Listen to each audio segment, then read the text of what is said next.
ang isa sa mga hobby ko ay ang pagkuha ng mga litrato, mga picture. At ito ang mga still camera ko. Simulan natin sa ito, ang una kong 35mm na camera, Konica C35, 1970s pa siya, rangefinder, no? And then, ito naman ang Canon AF35M, autofocus, film din. And ito ay minana ko sa tatay ko actually. 1970 siya na ME. Diba? So, ito ay may 50mm na 1.4. And of course, ang paborito ko at ang pinaka-go-to ko, ang dedicated kong digital na still camera ay ang etong Fujifilm X106.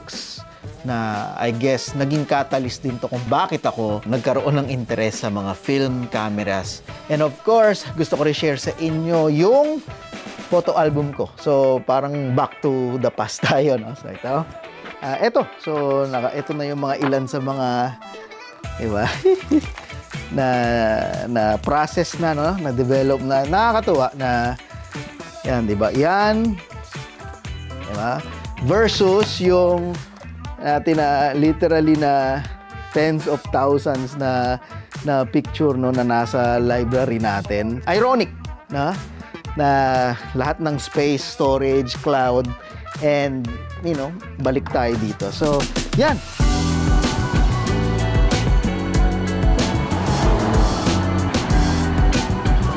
So, ilang tips pala na gusto ko ma-share based sa personal experience ko. Pag bibili kayo ng mga analog, no, na mga na 35mm, hangga't maaari dun sa actual store.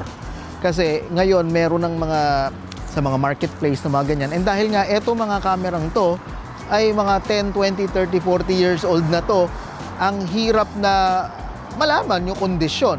And ang challenge dito ay bago mo pa yun mapadevelop, baka isang buwan na, baka ilang linggo na, di ba? So, kung meron talaga mga storyan, mas pwedeng ipagawa ko, may sira o papaltan, and yan ang naging experience ko. Research nyo lang ngayon sa mga Facebook, di ba?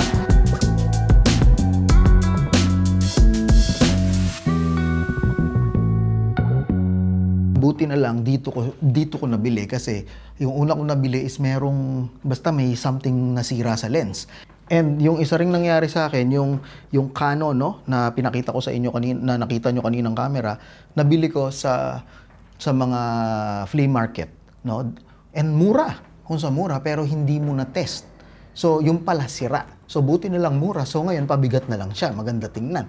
And kaya mas maganda talaga na dito, like, hanggat maaari, ay sa store o na mga nag-i-specialize. Marami naman, Google nyo lang, ChatGPT, napakalaking tulong ngayon para yung i-invest nyo ay masigurado nyo na gumagana o mapapaltan o mag-aayos para tuloy-tuloy ang journey nyo sa analog, no, na film photography.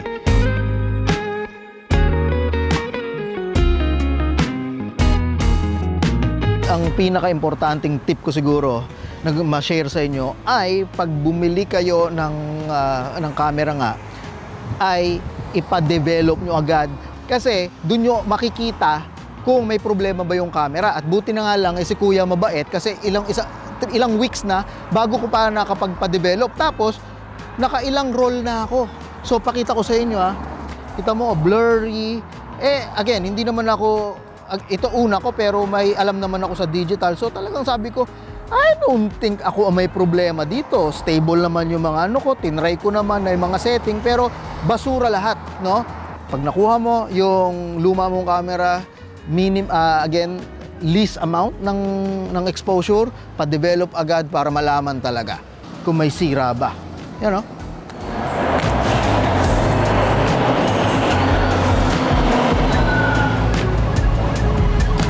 Ngayon sa age ng social media, ang dali ng mag-research, no, na mga siguro dati natatakot ka kasi paano kung wala ka naman matanungan, wala kang kilala na mahilig. And doon, lahat ng guide, lahat ng parang kailangan mong information na malaman is nasa social media. Tapos, nagkaroon din ako ng mga digital printer, no?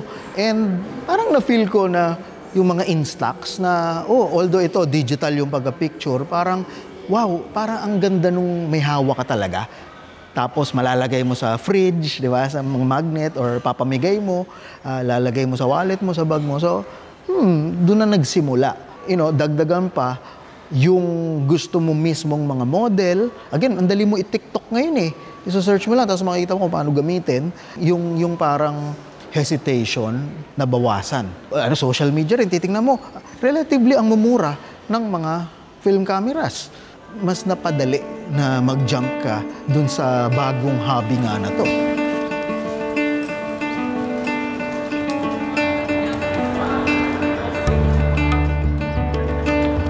And finally, siguro ang pinakamalaking reason din ay yung skill improvement. Nahilig na rin talaga ako sa digital photography and na-witness ko yung pag-advance ng mga software, no?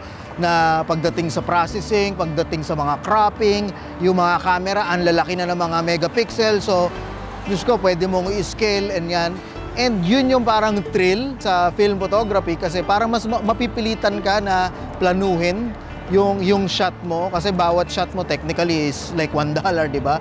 And walang undo, walang anon, parang mapipilitan ka na i-analyze yung eksena, alamin kung ano yung mga dapat na setting at mas makilala yung camera mo. Yun talaga yung personal na parang development, no?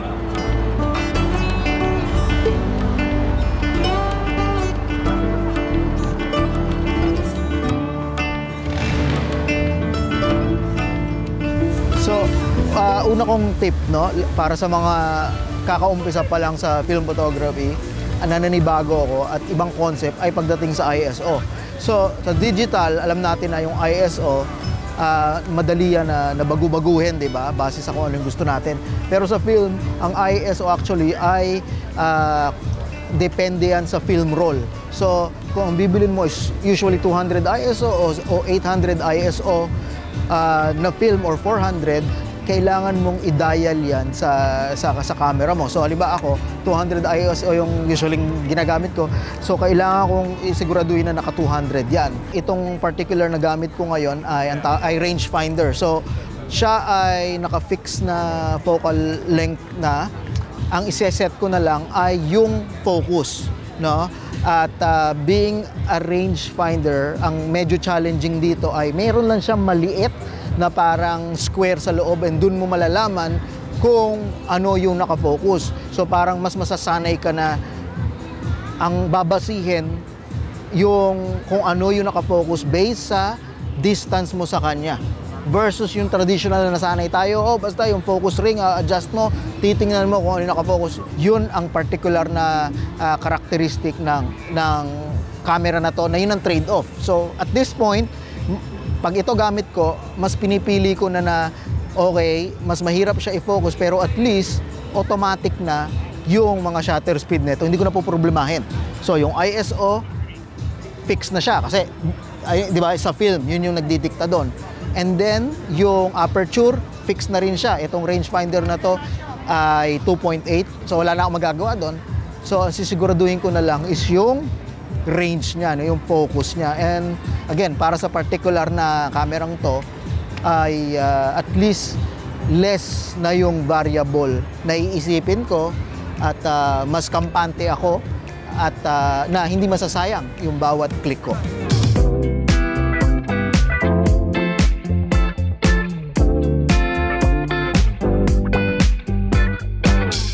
And ang isa pang importanteng natutunan ko ay yung tinatawag na Sunny 16 rule. Lalo na pag ang gamit ko ay yung ibang camera na talagang importante yung shutter speed, no? At saka yung aperture. Pag gantong mga outdoor ka, ay normal pala, no, na gumamit ka ng mga f16. Kasi sa digital, di ba, sobrang gusto natin lagi wide open, 1.8, 2.8. No, na pero sa film camera pala ay okay lang ng f8, f11, f16 and maraming na-eliminate na guesswork pagdating sa exposure. Ang isa ring na-realize ko na pagdating sa film camera ay yung sharpness, lalo na mga lumang mga lens na to, no, mas okay na hindi fully open. So f4, f5.6 ay sharp pa rin.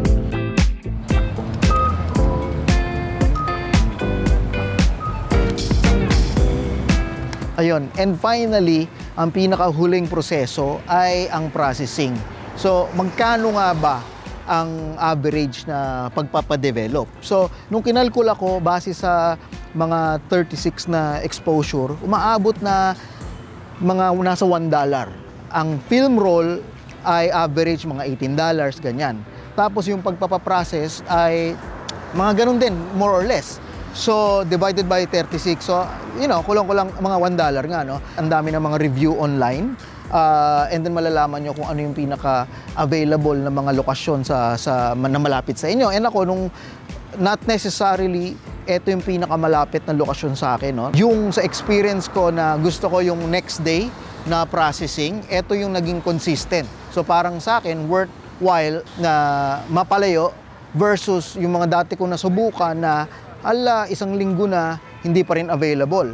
Included na rin usually yung digital version. So naka-scan na siya, bibigyan ka ng FTP link or download link. So parang best of both worlds. Meron kang physical na prints, na colored, at saka digital.